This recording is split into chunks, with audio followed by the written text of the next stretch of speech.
Welcome to Mindless Entertainment. My name is Jesse Milestone, and today we're going to cover the Reddit plot leak for Episode 9, Star Wars Episode 9, The Rise of Skywalker. And if you are interested in these, you've probably already read it, no pun intended, because it's been up for a few days now, so you've probably read through it already. I'm not going to spend a whole lot of time diving through it. You've probably seen 1,000 other videos. I'm mostly going to give you my take on some of the bullshit that we're seeing here. Because, oh god, if this is the movie we're going to get, it's so convoluted. I don't even remember how it ended. How does it end? Oh, right, this for some reason going back to Tatooine, and we're just going to flash back to the let's look up at two suns with all the looking to the future, and like, oh my god, can you be any more trite? That was my first reaction after reading through this, which, could you be any more trite? They're mirroring Return of the Jedi in ways that are not even just like, let's mirror the plot points of Return of the Jedi. Literally, they're like, let's go back to places from Return of the Jedi. Like, literally be in Emperor Palpatine's throne room on the destroyed Death Star, too. Like, literally, let's go back to Endor and tootle around there. Like, let's pull a, I was born here, you're gonna die here, convenient kind of bullshit on Tatooine. Like, why? Why are you doing this to me? Why are you doing this to us? What have we as Star Wars fans deserved such horrific treatment? Now, there's a character that apparently Kylo Ren's going to. He can find the location of the Wayfarer, and this is the Oracle. Now, it's not clear if this is a production moniker or the actual title of the character. Part of me hopes that it's the actual title of the character so I can point out how this movie is also ripping off The Matrix. So this Wayfinder thing, which just seems to be this whole ridiculous piece of nonsense, of mumbo-jumbo nonsense, is going to open up doors between worlds. Now, the one positive thing, the only positive thing that I will say regarding what I read through here is that it doesn't see, actually, that's not true. There's one more thing that I think is a positive, is that it doesn't seem like we're going to get too much in the way of time travel. What we are going to have is this world between worlds idea, or the unknown regions, as they call it in the leaks, where Palpatine has somehow slipped into. So presumably, I guess, he had this Wayfinder on him when he got thrown down the reactor, so he just slipped into the world between worlds and has been tootling around there ever since, trying to manipulate things. Purportedly, he's Rey's grandfather, because that makes sense. Because, we totally knew that he had children before. I guess it would be reasonable for us to not know that. Or would we? There's not necessarily a reason for us to have known that, but like, wouldn't it have come up somewhere in Star Wars? I don't know. Oh, right, legends are just legends now. It's not the extended universe anymore. Nothing anybody thought of prior to Disney coming in and being such great geniuses means a lick of anything. It's all irrelevant. Hooray! So you got some crazy Wayfinder device, which sounds way too sci-fi to be in a fantasy-style movie. But once again, we have this film where we want science solutions for things. Like, this is a problem that Disney's been having ever since The Last Jedi. We want a science solution. We want this great space chase based on the fuel in our ship, which, by the way, if your ship runs out of fuel, it's in space, your ship just keeps going at the same speed in the same fucking direction. Anyway, until it's a goddamn asteroid or something. And then we have Solo, where we're gonna have, let's put this raw fuel into the energy, into the engine so we can escape the black hole, which would have just made your ship explode. So now we're gonna have this Wayfinder thing, which, unless it works on the mystical powers of the Force, is probably gonna be something way unnecessarily scientific. And if they go for any sort of scientific explanation on the worlds between worlds, I'm just gonna vomit in the movie theater, which I'm probably gonna do anyway, especially if half of this stuff comes to fruition. Like, from what it sounds like, the most epic lightsaber showdown between Kylo Ren and Rey. That's what it's fuck Reylo. Kylo Ren is going to happen in a fucking vision. It's not even gonna be real. No stakes there, unless, oh my god, maybe if you get cut in a vision, you bleed in real life, and that means absolutely nothing because it would just be a stupid other thing. This fucking Force Bond thing is stupid. We're gonna have more of these idiotic visions, which felt so out of place in the Star Wars universe to begin with, because Star Wars, for as fantastical and ridiculous as it is, as a concept, is real, is grounded in physical, touchable reality. Even the Force ghosts manifest in an almost physical manner, right? They're a voice, or they're a manifestation you can see, you can almost touch.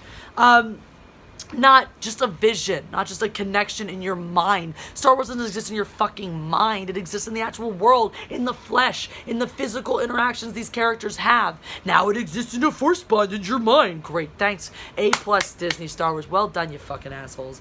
Anyway, so this whole bit, oh my god, and this is once again, like, everything that we got teased in this first look to make you go, ooh, has already been torn down and torn apart. Oh my god, why are C-3PO's eyes red? Because he had to get reprogrammed to read some Sith mumbo-jumbo on a Sith dagger, so they could go through 8 more unnecessary steps to go find another Wayfinder for reasons unknown to me, but it's just a great excuse to introduce Lando as a contact, who's probably going to have a daughter, if we saw some black chick in some footage somewhere, probably gonna have a daughter, so that Finn can be with a black woman, because Disney Star Wars can't be progressive enough to even have him with an Asian. And where the F is Rose Tico in all this? We don't see hide nor hair of her in this little teaser, so great job on making a brilliantly relevant character. So JJ, you're so F full of shit, because at the panel at Celebration, he was all like, oh, giving us Kelly Marie Tran and Rose Tico was the greatest gift that the last film gave to us. Like, bullshit it is. You ain't using her a lick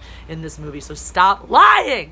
And y'all pussied out from having a black man and a white woman, because all we know for us progressive as Disney Star Wars is, it's really not. It's really just secretly racist. So red-eyed 3PO, oh my god, is just literally you got reprogrammed to read Sith, and I guess when you read Sith, your eyes have to be red, otherwise how do we know that you got some Sith in you? Oh my goodness, because we're all fucking retarded as audience members, and we can't be expected to make any kind of extrapolations or connections on our own. We have to be force-fed with this information and beaten over the head with it until we have multiple concussions, just like every NFL player. May Gronkowski rest in peace. I don't know what any of this means. I'm a Jew. I make a Jew star. Anyway, he's not dead. He just has all the concussions and probably will be soon. Beaten over the head with this image. Now, of course, Dark Ray! Oh my god, everyone's talking about it. It's literally just a fucking vision. It's been confirmed in multiple different rumors. If it's anything other than this, I'm gonna be shocked. It's just a goddamn vision. It's just her seeing, oh my god, just like Luke in the cave.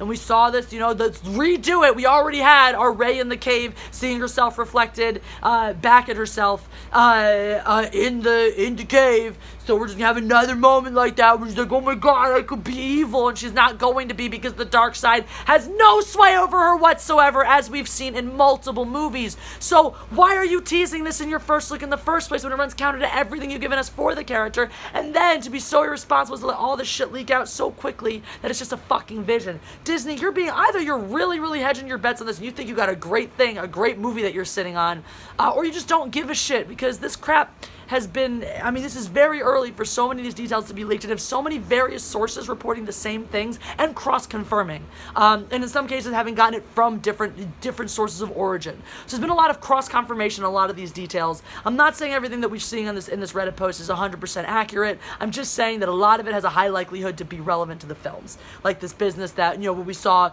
with, because actually some of this came out, the writer of this article said that they had seen, the start of this idea of the Death Star destroyers, the Death Star-like weapons, and now we see the huge fleet, and we see a Death Star-like weapon coming down onto a planet. So a lot of this seems like it's confirmed. Also, can we talk about the unnecessary fact of having 8,000 Star Destroyers? Like, who needs a fucking fleet that big? That's just insane. We've seen the damage that a fleet, a fraction, an iota of that size can do, and now you have a resistance that's completely decimated. The fuck do you need 1,000 Star Destroyers for? And what kind of bullshit cockamamie reason are you gonna have that the resistance that's comprised of 12 whole people is gonna be able to bring it down? Maybe it's your mole. Yes, that's right, General Hux, Admiral Hux, whatever, fucking Hux was a mole all along and was trading secrets, actually helping the resistance, which honestly, like I said, there was one other good thing. This would be the only other good thing. This would be like the only way to redeem his character. I wonder if this is something Abrams did,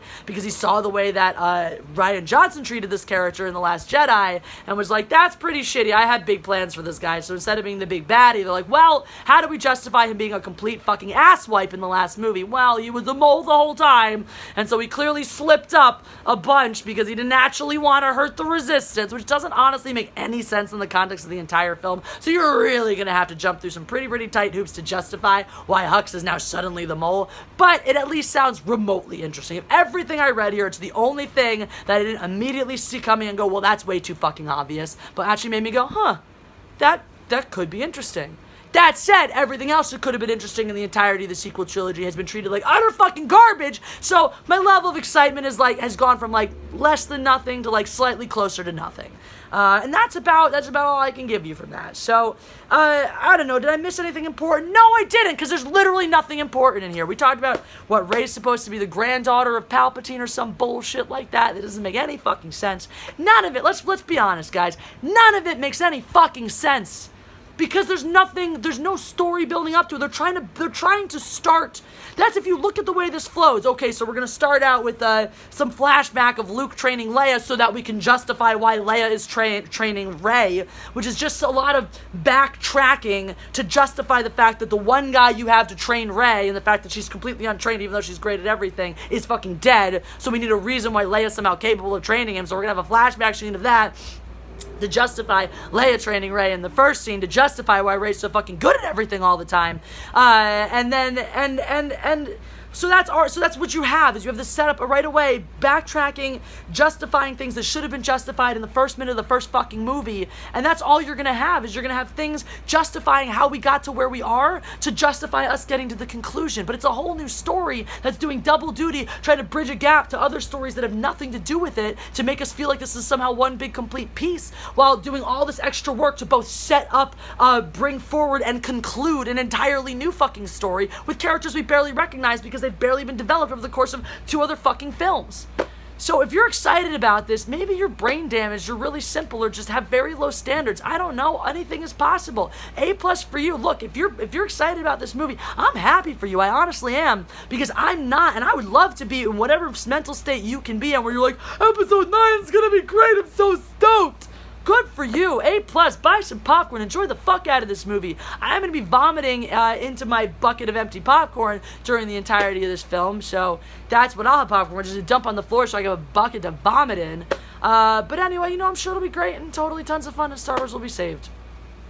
If you enjoyed this video, guys, please press the like button. That's how we do on this channel. Disney Star Wars might not believe in oppression, at least not on the nose. I do. I believe in treating everyone with equal love and respect, but joking about things like oppression, because I understand the difference between comedy and reality, whereas Disney Star Wars just likes to eschew the idea of joking about these things ever at all, and just put things in their film that are supposed to be super woke and progressive and actually aren't. See any of my previous rants.